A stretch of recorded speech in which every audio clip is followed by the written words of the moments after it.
Hola, ¿qué tal, queridos amigos y amigas, hermanas y hermanos? Es un placer para mí estar una vez más en la intimidad de sus hogares con este programa Berea, Cultura Bíblica General. Una acción al servicio del saber cristiano. Yo soy su hermano y amigo, el pastor y analista bíblico, por gracia de Dios, Alfredo López. Dios eterno que estás en los cielos, muchas gracias por la nueva oportunidad que nos brindas el día de hoy de poder llevar tu palabra y darle sentido en los miles y miles de corazones, mentes y corazones que el día de hoy nos están viendo y escuchando. Gracias, mi Dios bueno. También gracias por el perdón de mis pecados, gracias por ayudarnos poco a poco a ir generando nuevos proyectos para servirte. Muchas gracias, Dios. También te agradezco por la salud, por los trabajos, por los ministerios.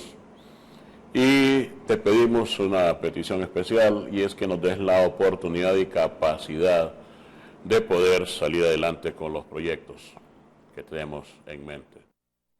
En el nombre de Cristo Jesús, muchas gracias, Dios eterno. Amén y amén.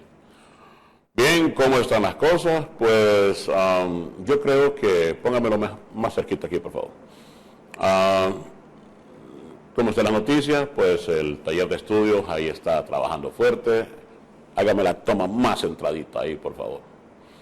Entonces, pues los estudios los invitamos a las 3 de la tarde todos los sábados a compartir con nosotros conocimiento general de la Biblia, especialmente en el área de análisis, que es una de las, podríamos decir que es una de las áreas más, podríamos decir, difíciles, ya que no estamos muy bien adiestrados, en términos generales, no estamos muy bien adiestrados en lo que es el análisis, pero Dios nos va a ayudar y a habilitar y capacitar para que podamos llegar a hacerlo. Pues así son los anuncios. Sigue adelante el proyecto de una Biblia en cada hogar. Les agradecemos, nos hicieron llegar una Biblia el sábado recién pasado, y a esta familia se lo agradecemos porque esa Biblia tendrá un hogar. Así que le invitamos a que nos ayude a participe en el proyecto de una Biblia en cada hogar. También los invitamos a que participen en el proyecto. Ya es el momento de ir tomando ya forma el proyecto de Club Amigos de Berea. El Grupo Amigos de Berea pues debe ir tomando forma, ya que poco a poco nos acercamos a los días de que se pagan las deudas y cosas así. Entonces ya en este llamado que les hago el día de hoy, pues es para que ya se decidan los que no se han decidido a formar parte del grupo del Club Amigos de Berea. También les estamos agradeciendo a todas aquellas personas que día a día están visitando la página web. A usted, si no lo ha visitado todavía, pues lo invitamos, es www.ministeriosberea.com, todo seguido. www.ministeriosberea.com. Lo invitamos para que visite la página y nos deje sus peticiones de oración, sugerencias, opiniones, pues se le dará cabida a todos aquellos hermanos y hermanas que tengan algo que decirle al Señor. Así que ya saben, los esperamos a que se unan en el proyecto de el sitio web de Berea. Los invitamos a que participen ahí. Por otro lado, estamos durante esta semana, pues me he reunido con otros líderes y con otros hermanos ahí para tratar de analizar la posición que tiene la iglesia frente a ciertas cuestiones de la sociedad, en algunos casos de la política. Y pues las reuniones no han sido oficiales, pero sí han sido unas reuniones sustanciosas de que todos aquellos que tenemos por lo menos la oportunidad de exponer la palabra en medios de comunicación. Los demás lo pueden hacer desde los púlpitos, pero los que podemos trabajar desde el púlpito y desde programas de televisión y radio, pues hemos convenido de alguna manera a hacerle entender a la población de que no todos los líderes religiosos, especialmente evangélicos, andamos involucrados en política. O sea que es necesario aclarar esto de que no puede haber un pequeño grupo de líderes evangélicos involucrados de una o de otra manera, directa o indirectamente, en la política.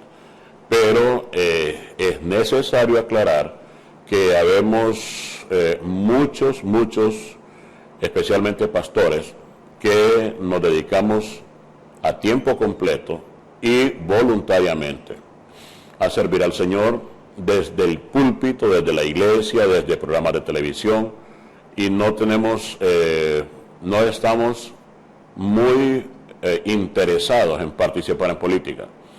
Porque en esta semana se dieron algunas declaraciones del líder de la Iglesia Católica.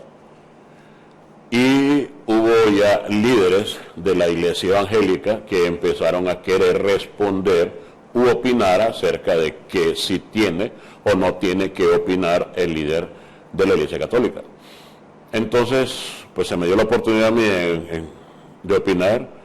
Y lo primero que dije es, y digo todavía, es que los líderes o gente que se congrega en la iglesia evangélica, que no metan su opinión, que estas fueron declaraciones que dio el líder de la iglesia católica.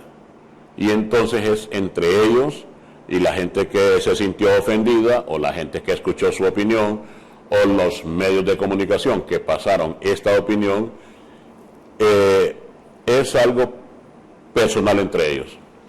Esa es una situación, una pequeña contingencia que se da en las filas de la Iglesia Católica. Lo que significa es que les sugiero, en aquel momento lo hice durante la semana, hace un par de días, y lo estoy sugiriendo ahorita, que el líder evangélico o la ovejita, la persona que se congrega en la iglesia evangélica, no opine a menos que yo me vi obligado a opinar, porque pues me preguntaron y yo dije, las declaraciones del líder máximo de la Iglesia Católica en Honduras son de él y son de la congregación católica, y que sea él el que sepa explicar qué es lo que quiso decir o qué es lo que dijo, especialmente en estos días que se llevó a cabo la fiesta nacional de la Iglesia Católica.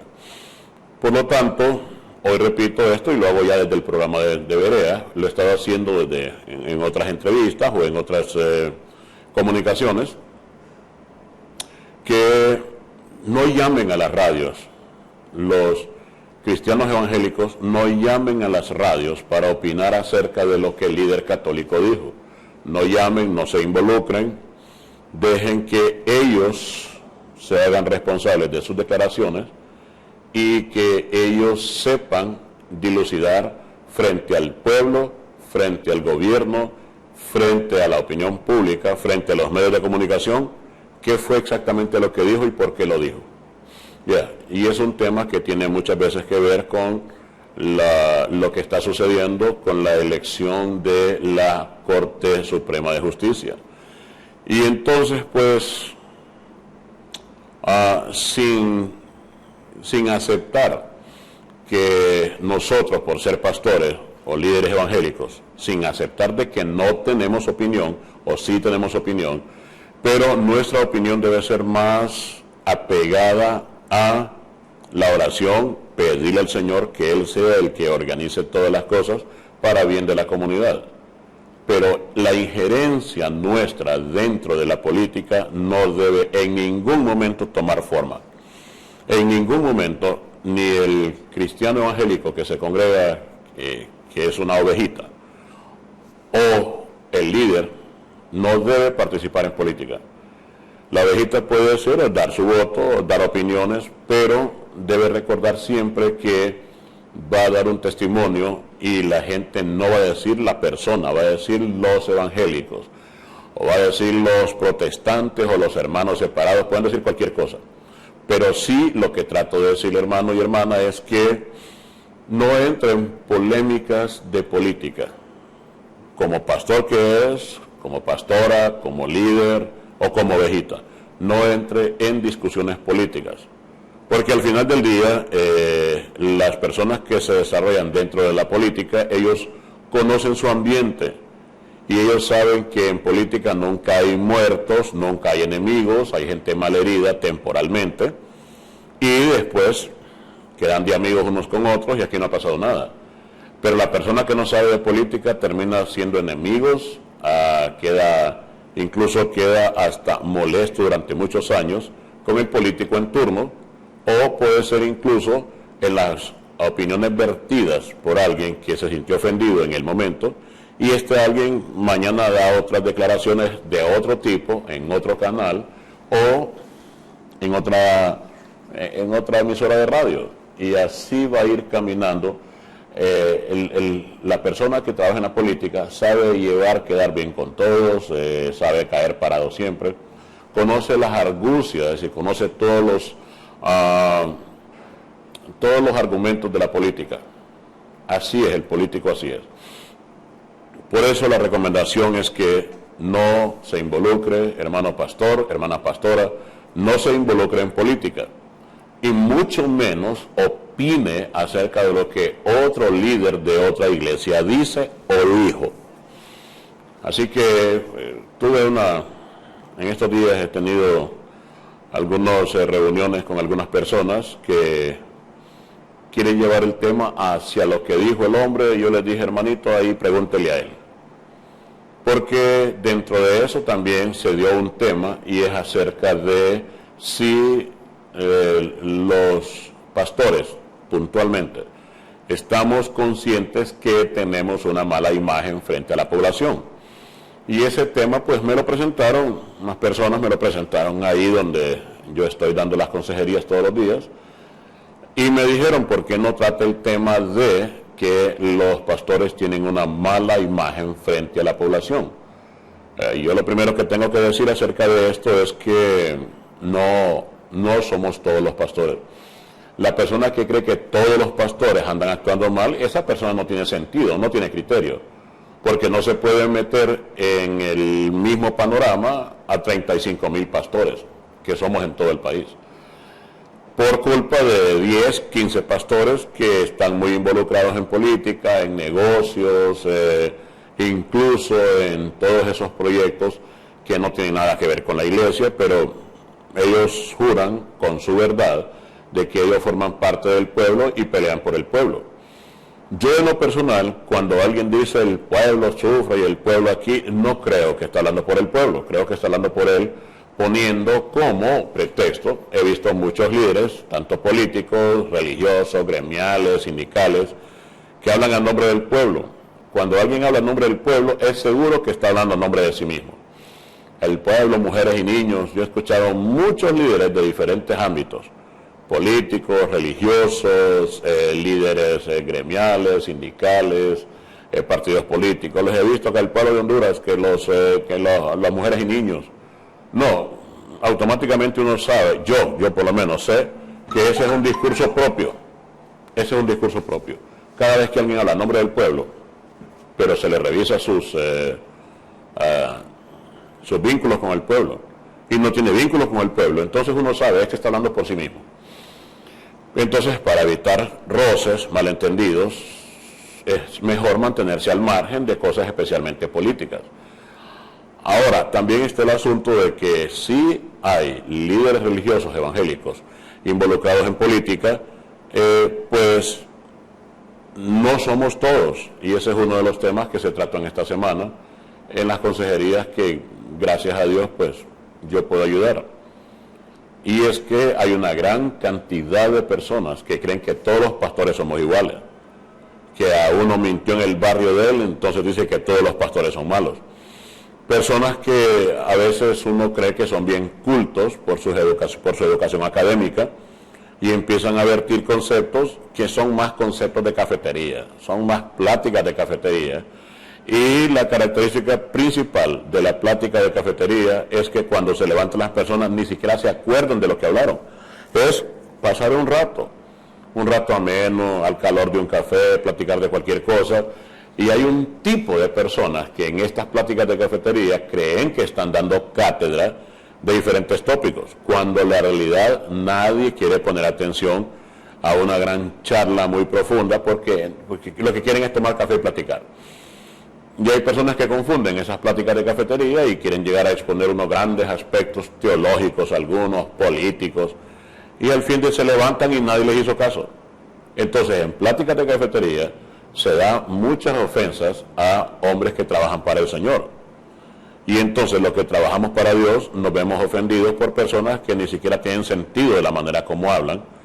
Por eso una de mis características es decirle al hermano, mire hermanito, no meta todo el mundo pues en el mismo panorama. Tiene que tener un poco más de cultura para no decir estos pastores, que todos los pastores, que los evangélicos. Es que le recomiendo eso, de que no vaya a cometer el error de meter a todo el mundo en la misma situación, porque lo único que demuestra es que no es muy analítico. Una persona que habla y habla y habla y dice un montón de cosas hasta por los codos, y pregunta y pregunta y pregunta y no permite que se le conteste, y después saca conclusiones sin haber escuchado respuestas, trate de evitarlo, trate de evitar ese tipo de cosas, porque no llevan a nada. Aquí lastimosamente me llegó un mensaje muy bonito y muy largo, pero no sé qué dice, porque llegó viruleado. Le pido a la persona que lo vuelva a mandar. El mensaje viene del teléfono 97190126. 97190126. Entonces, pues le suplico que lo vuelva a escribir o lo vuelva a mandar porque llegó con virus. Y es una lástima porque aparentemente es un mensaje largo y bonito y quiero darle orden de salida, así que le pido que me vuelva a escribir. Bien, recuerden que los domingos a las 11 de la mañana estamos reunidos en Nova Centro, en el tercer piso, ahí en la zona de los próceres, con el culto general los domingos a las 11 de la mañana, ahí en Nova Centro, tercer piso. El culto del domingo pasado fue muy interesante porque trataba acerca de la pregunta que Jesús le hizo a Pedro, si lo amaba más que estos.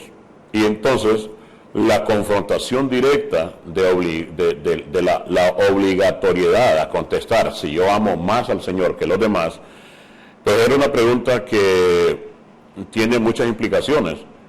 Y fue un tema muy interesante porque llevó a la reflexión a personas que dicen que aman al Señor, pero sus vidas no llevan mucho sentido en cuanto a lo que predican. Pero el tema realmente lo que trata de establecer es comparar cuánto amo yo al Señor y cuánto lo aman los demás.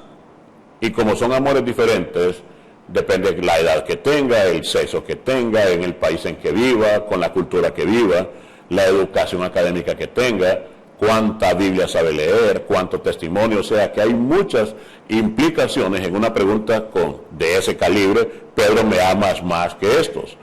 También está implícito la complicidad del resto de los apóstoles que escucharon la pregunta y no contestaron.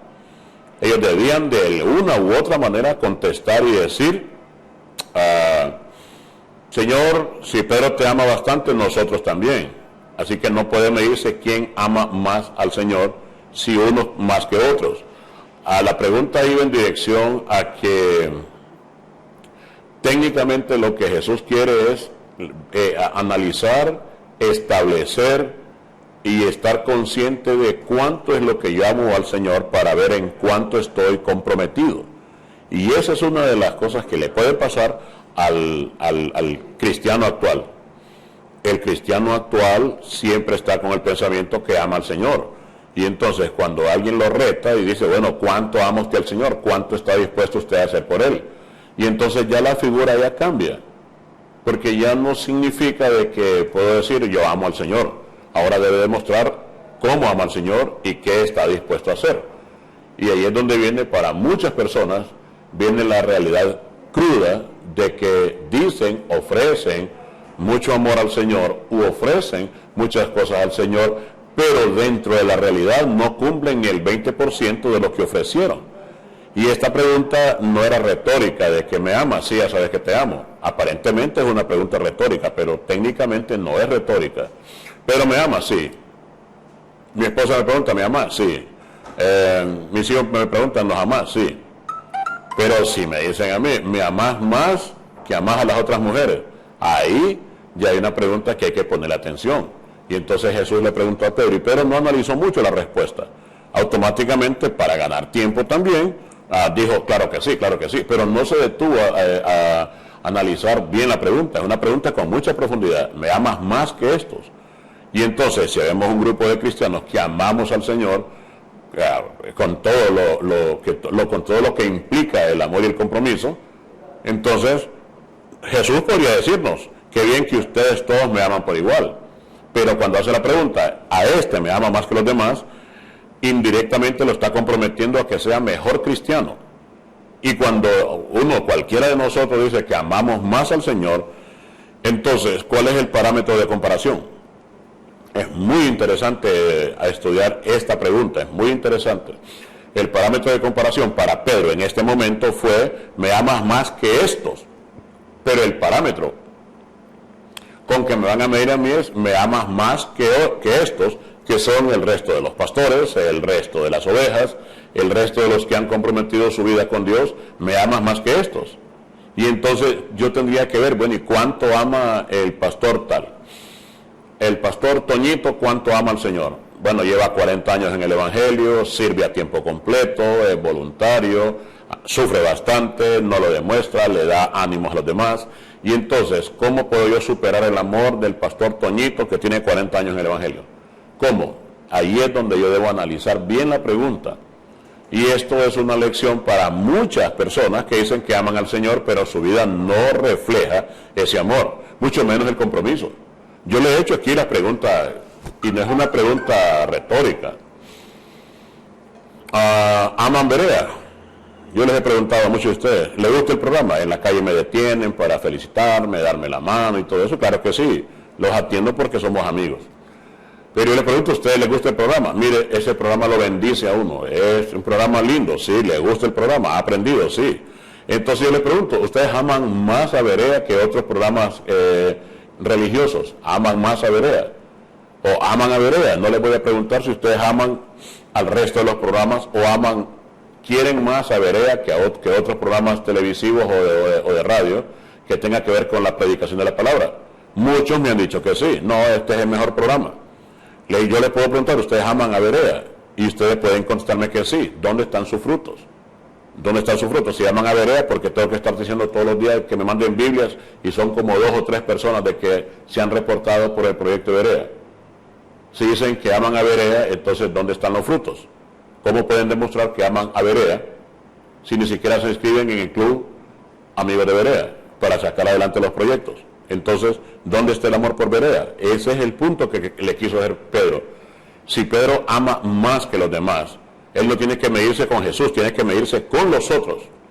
Tiene que medirse con cómo aman los otros apóstoles. Juan, por ejemplo, en el mismo libro que Juan escribe, se llama El discípulo amado. Juan le hubiera preguntado a Jesús, Jesús, ¿me amas más que a estos? ¿Qué hubiera contestado Jesús? Jesús hubiera dicho, no, yo amo a todos aquellos, yo los amo a todos, buenos y malos. Y esperando que procedan al arrepentimiento. Pero Jesús le dice, ¿me amas, Pedro? Sí, apacienta mis ovejas. Cualquiera de nosotros que diga, bueno, ¿me amas? Alfredo López, ¿me amas más que esto? Yo digo que sí automáticamente. Entonces, por amor a Jesús, debo apacentar las ovejas. Apacentar es cuidarlas en todo término.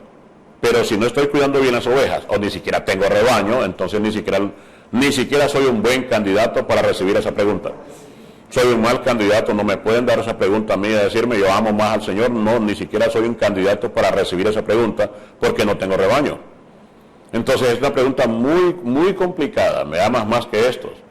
Y yo hago la prueba, el que dice que ama a Berea, ¿dónde están los frutos? Si ama a Berea, ¿dónde están los resultados? No hay resultados. Hasta este momento no llegan ni a 4 personas que han dicho presente al Club Amigos de Berea. Entonces, ¿qué significa eso? ¿Que les gusta el programa? Sí. ¿Ven el programa? Sí. Pero ¿aman el programa? No es cierto. Entonces, cuando me ve en la calle y usted diga que ama Berea, guárdese sus lisonjas, hermano. Guárdese sus positivismos para conmigo. Guárdeselos. A mí no me diga de que le gusta el programa porque no coopera con el programa. Dígame de que ve el programa.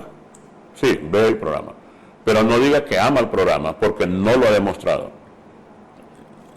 Me ve en la calle, salúdeme, pastor, buenos días y tal. Pero no me diga que el programa es bueno porque usted no lo apoya. Por lo tanto, entonces, hermanito, revise bien, me amas más que otros. ¿Ama usted a Berea? ¿Dónde están sus resultados? Pastor, buen día. En el celular hay aplicaciones que uno puede andar la Biblia. Entonces, ¿está bien que yo reemplace la Biblia por mi celular? Es una buena herramienta. Es una buena herramienta, pero el papel va a ser insustituible. La presencia que da el papel, que da la Biblia en físico, la presencia, el carácter que tiene el libro como libro, jamás será reemplazado por una tableta, por una computadora. Yo en mi computadora pues tengo la Biblia y cuando me toca predicar, predico desde ahí, pero siempre ando en mi maletín 1 o 2 Biblias en papel, porque el problema del teléfono es que si se descarga y si toca una tecla y se fue por otro lado, hay personas que manejan muy bien la tecnología. Y no voy a decir de que no se puede, sí se puede. Pero lo recomendable es tener una Biblia a mano. Ahí ándale en el carro, ándale en el maletín. Siempre es recomendable tener una Biblia en papel, porque si le toca predicar o exponer algo a alguien, siempre será necesario otra Biblia. Entonces, sí es conveniente, tal vez, es conveniente andar la Biblia en varias versiones en el celular. Pero los que no tienen celular, o los que tienen un celular cabezón, que difícilmente le caben los números para llamar a otro lado, es necesario andar una Biblia. Tengo un mensaje de una familia muy bien querida, que es mi hermano, puedo decir, uno de mis hijos espirituales, que yo he dado y doy todo por ellos, y es José Ramón, su preciosa esposa Anabel, y su chiquitina. Entonces, el mensaje que me mandan: bendiciones, pastor, los saludamos José y Ana, alegres por saber de la página web, es un éxito, hay buenos programas, muchas gracias. Y le recuerdo que si usted, José Ramón, tiene algunas opiniones, algunos proyectos con el grupo de jóvenes que trabaja, me lo puede hacer llegar y lo podemos incluir ahí en secciones, porque incluso se va a desarrollar una revista Berea dentro del sitio web www.ministerioberea.com. Se va a desarrollar dentro una revista con secciones, y entonces una de las cosas que mi hermano José Ramón y su gente es que han sabido entender que la iglesia en algún día va a volver a las reuniones familiares, a la iglesia familiar. Y entonces yo he venido desarrollando los grupos familiares en los últimos 15 años y han sido exitosos. Y José Ramón tiene un grupo en su casa ahí en Tres Caminos, y espero entonces que ese grupo siga creciendo y se siga predicando así. Esos grupos familiares son muy importantes. A usted le invito, hermano y hermana, de que también tenga su grupo de estudio, por lo menos una vez a la semana, un par de veces a la semana, donde una especie de conversatorio donde se puedan evacuar muchas preguntas, muchas dudas.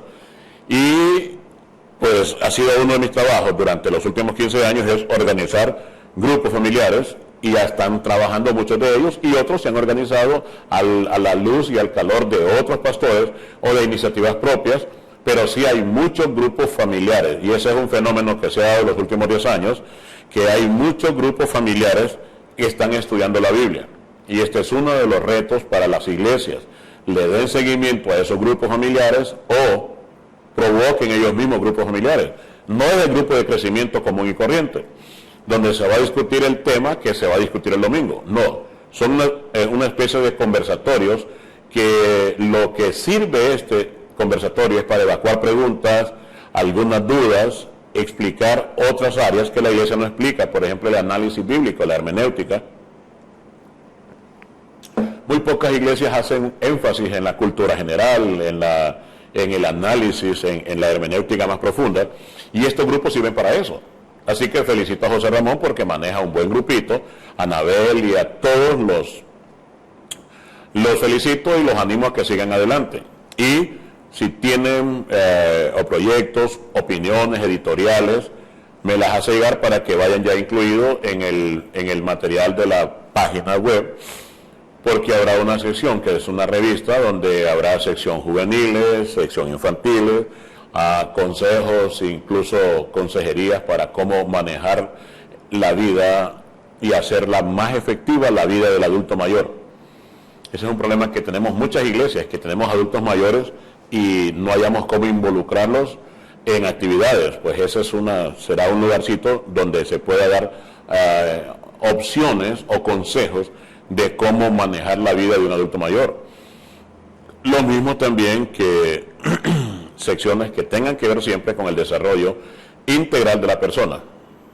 Incluso posiblemente yo mismo haga la caricatura de la semana y cuando vayamos desarrollando más la página web, la caricatura de la semana, yo podría hacerla porque ese es mi trabajo, pero ya animo desde este momento que a José Ramón, a Anabel, que manejan uno de los miles de grupos que el Señor va a establecer en los últimos años, porque les recuerdo, hermanos y hermanas, que está cerca, está mostrándose muy tímidamente un espíritu que es el del conocimiento bíblico. Poco a poco se está estableciendo y yo ya lo logré identificar, y ese espíritu que va a llenar el alma y corazón de millones de personas está actuando muy pausadamente, y es un espíritu, un avivamiento en conocimiento.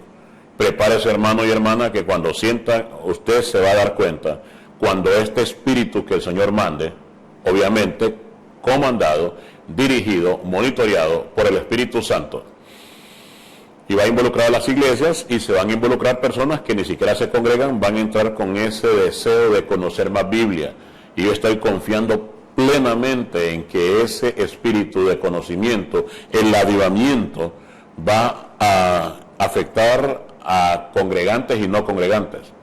Y van a correr muchos, hermanos, prepárense, van a correr muchos a sus casas a pedirle opinión, a pedirle enseñanzas, porque va a ser un espíritu bien bonito. El Señor me lo mostró hace ya más de 10 años, que lo mandaría en algún momento, y me dio las características de cómo sería ese espíritu, y lo estoy viendo, muy escondidamente lo estoy viendo.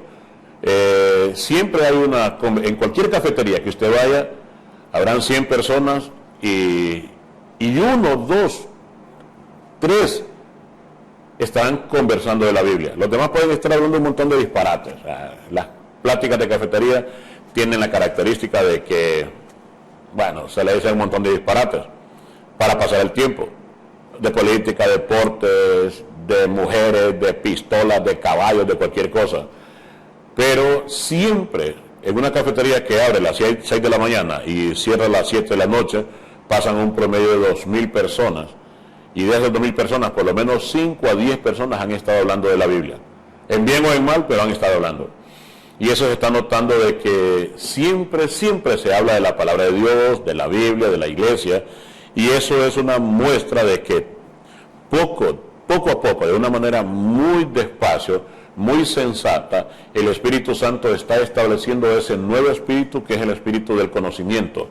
Y miles de personas, poco a poco, se van a ir uniendo a los conocimientos bíblicos. Así que prepárese usted, hermano, estudie y esté listo con un buen testimonio, porque habrá gente que se le acerque a preguntarle cosas bíblicas. Prepárese, estudie, lea, tenga un estilo de vida correcto, acorde a lo que predica. Y no puedo decir, porque no soy profeta, pero sí soy analista, y puedo ver que poco a poco la población está interesándose más, aunque sea en criticar la Biblia o criticar la iglesia, pero hay más interés en hablar de la palabra. Así que prepárense. Pastor, buenos días, que Dios lo bendiga. Es bueno participar en la fiesta de la Virgen de Suyapa. Si usted es católico, esa es su fiesta. Si usted es evangélico, no tiene nada que andar de metido ahí, porque es una fiesta de la Iglesia Católica. Si usted no vuelve a escribirme, dígame si usted profesa la fe católica. Vuelve a escribirme porque la pregunta queda muy abierta y no sé si es católico, si es evangélico, si no se congrega, no sé. Pero de antemano le digo que cualquier persona que profesa la fe católica, esta es su fiesta. Es su fiesta y gócela. El evangélico no tiene nada que opinar. El evangélico sigue haciendo lo que Dios lo tiene haciendo, predicando, estudiando, llevando el mensaje, visitando familias, enfermos, cárceles.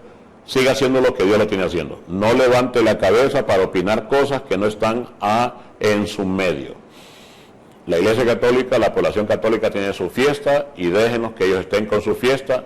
No se metan, no opinen ni bien ni mal. No opinen porque es la fiesta de ellos. Y si va ahí a querer opinar, pues está totalmente fuera de foco su opinión, porque no es con usted. Ya cuando la iglesia tiene sus propias fiestas, la iglesia evangélica tiene sus conciertos, tiene sus cruzadas evangelísticas, no, el hermano católico simplemente los dice que bien, que en vez de estar vagando, estén predicando la palabra del Señor ya y no se meten. Así que cuando el católico tenga sus fiestas, sus celebraciones, déjenos que es su celebración. Cuando el evangélico tenga sus celebraciones, entonces el católico no se meta y que cada quien predique la palabra del Señor según como Dios le ha dado el conocimiento. Y el resto no se meta. Pastor, ¿qué de malo hay que un cristiano evangélico ore y encienda una vela?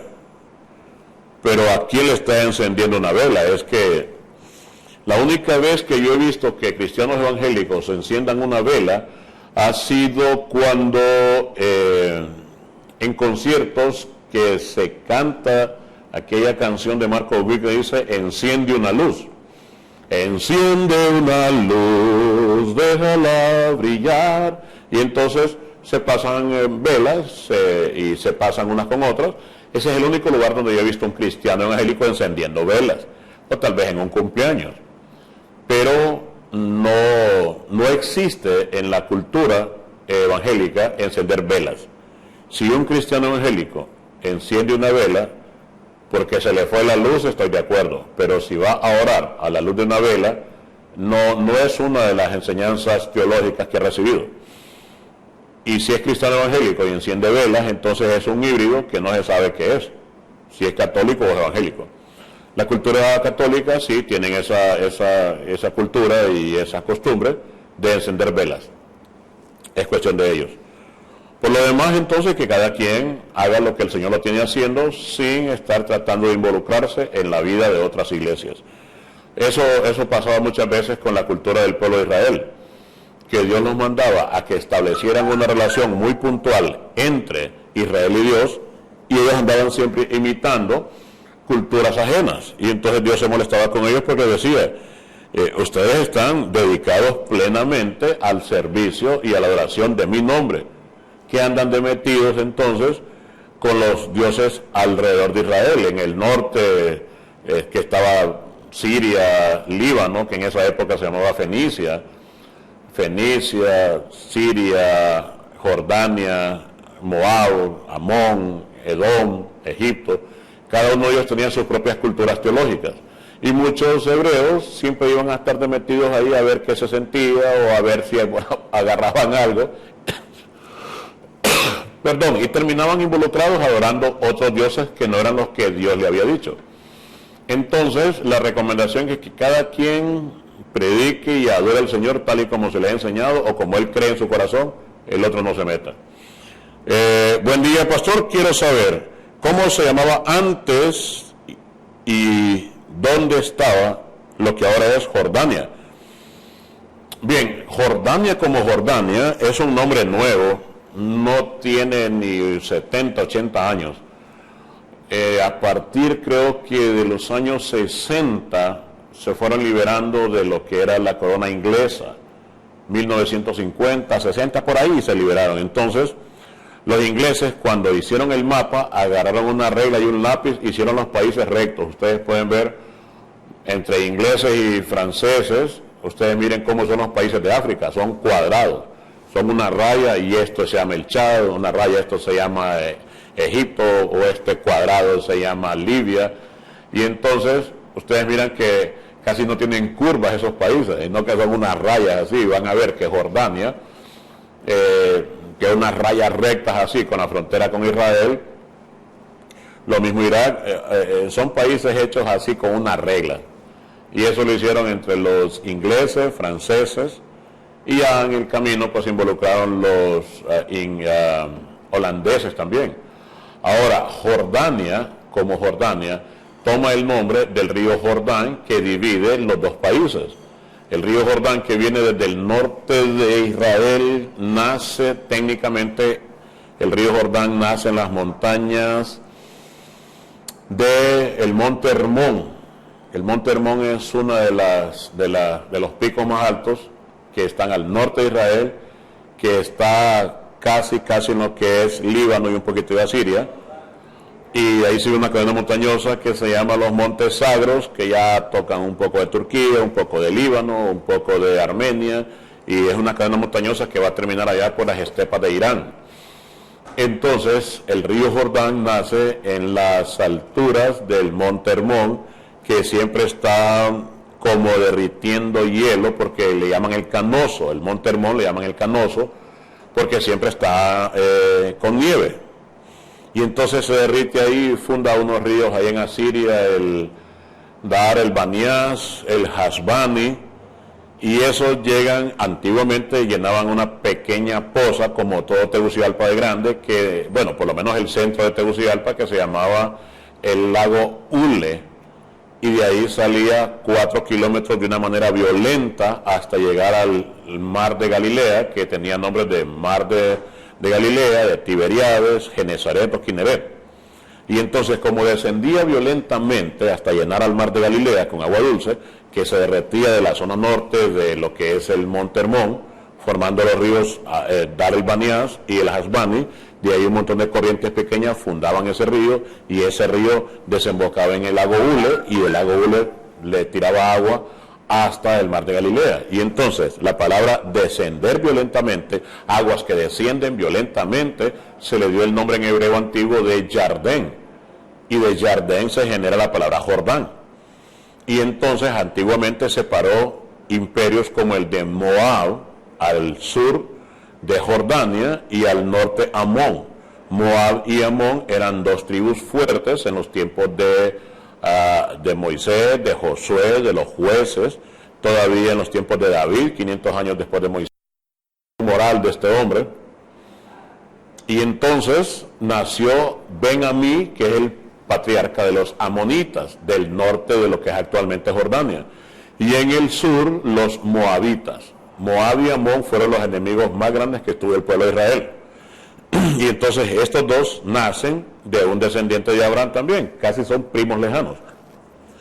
Y la palabra Jordania nace porque la frontera entre Jordania e Israel es el río Jardén o Jordán.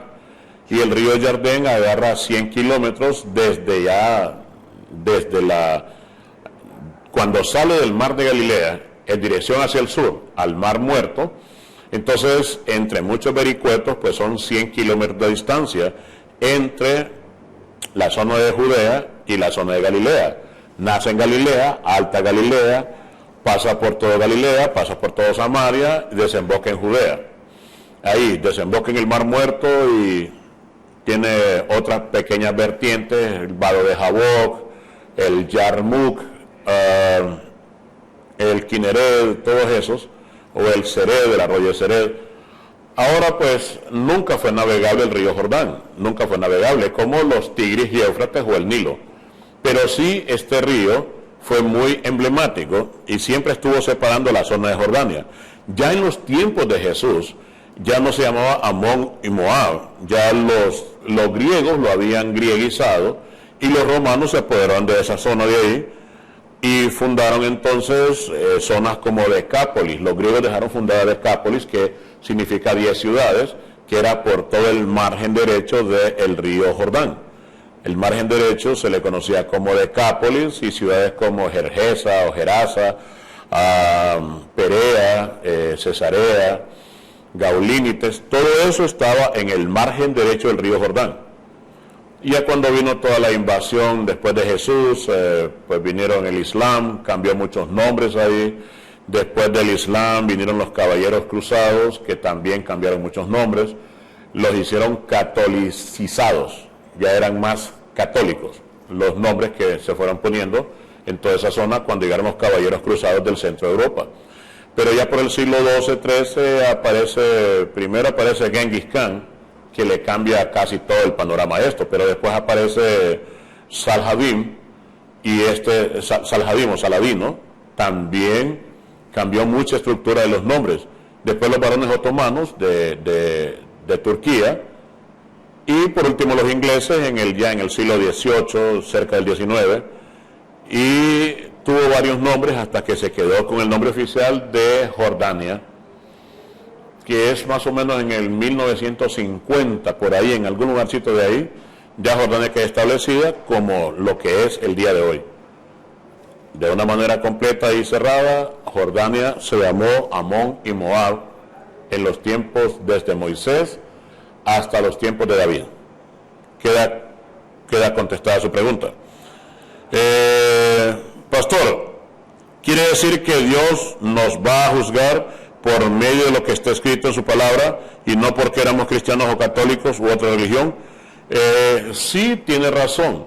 El juicio vendrá por lo que le dice el texto, no lo que le dice su iglesia. Usted puede ser de cualquier iglesia y eso no le importa al Señor. Lo que le va a importar al Señor es cuánta palabra lee y cuánta obedece. Básicamente eso es. Si usted lee la palabra y la obedece, dijo Jesús en el libro de Juan, mediten en las Escrituras porque en ellas os parece que está la vida eterna. También dice, mediten en las Escrituras porque ellas hablan de mí, dan cuenta de mí. Las Escrituras dan cuenta de mí como el Hijo de Dios, como el Mesías. Las Escrituras le enseñan a usted cómo es y cómo se puede alcanzar la vida eterna. Y el otro texto matador de Juan es que dice que esa palabra los juzgará en aquel día.